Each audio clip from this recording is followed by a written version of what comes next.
Reina Mishima is a new original Tekken character that's been positively well received on social media. While my personal thoughts range from being pleased with what I witnessed to reinforcing the fact that Heihachi Mishima is a power-hungry monster, what I would like to share today is the value of the first impression lens. Here's why Josie Rizal is Silver the Hedgehog.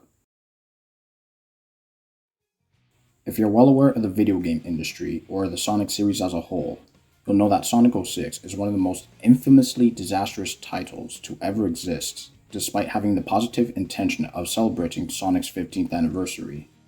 So much so that the fans have gone out of their way to revitalize the potential of what that game would have been like if you've ever played Project 06.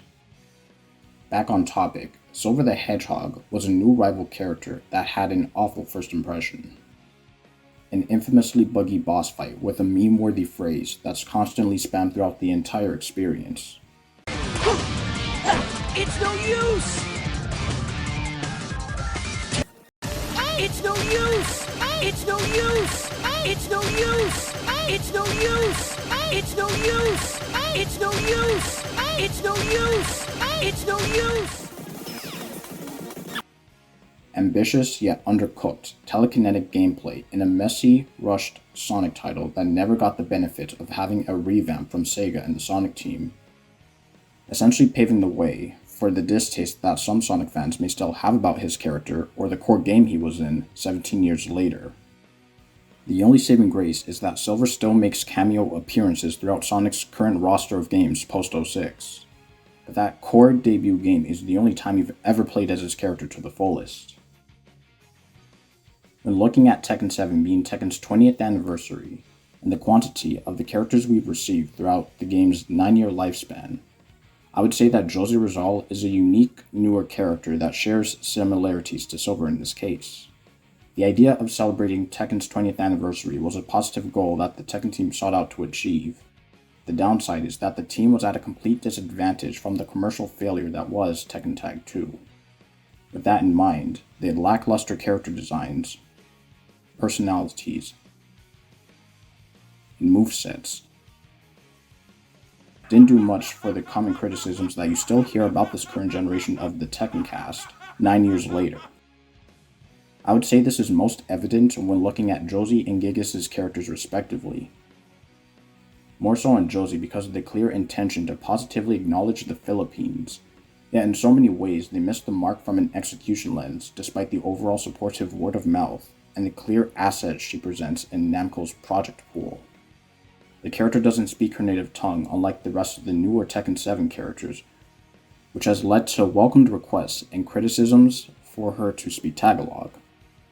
Her personality from a presentation lens lacks range despite what her character win poses and wiki content establishes, alongside that common crybaby persona that people use to dismiss or generalize for her entire character.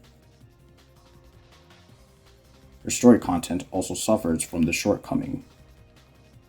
The most valuable point from this, however, was that her fighting style was so visually familiar to Bruce Irvin, despite the Tekken team's intention to represent Escrima-themed kickboxing on Unreal 4. Naturally, this led to a divide in the Tekken community between older Tekken fans that are still obnoxiously vocal to this day about Bruce's absence,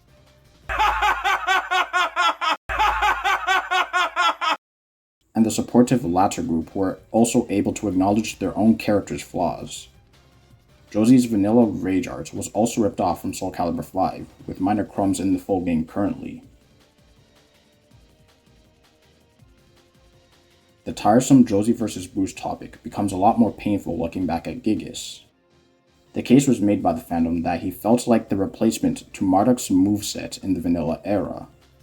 Meanwhile, Tekken 7 Season 2 easily highlighted the character's return in a satisfying way, and you haven't seen any outstanding support to progress Gigas whatsoever from a business lens. Nor did Bruce ever make a return as Fahkumram debuted in Season 3. Contrast that to Josie, where she still gained support from the Tekken team and the fandom throughout these 9 full years of both the arcade and console experience.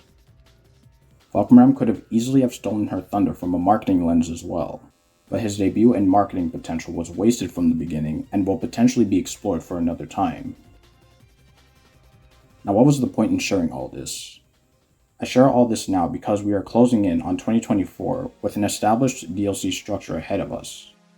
While there have been rumors from EVO sharing that Josie would be DLC, which wouldn't be unrealistic by this point, I personally shared my thoughts on Josie's future in more credible detail given what's been established from Tekken 7's lifespan and what Tekken 8 has masterfully presented throughout its countdown cycle.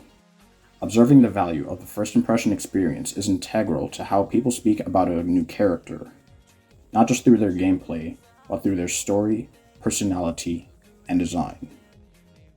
Tekken 8 has the chance to officially redeem this, Silver the Hedgehog, in a valuable way that benefits the fans, potential enthusiasts, their wallets, and Namco sales potential. Share down below how you feel about Silver the Hedgehog's history, Sonic 06 as a whole, or what Tekken character falls under this light to see a practical redemption arc.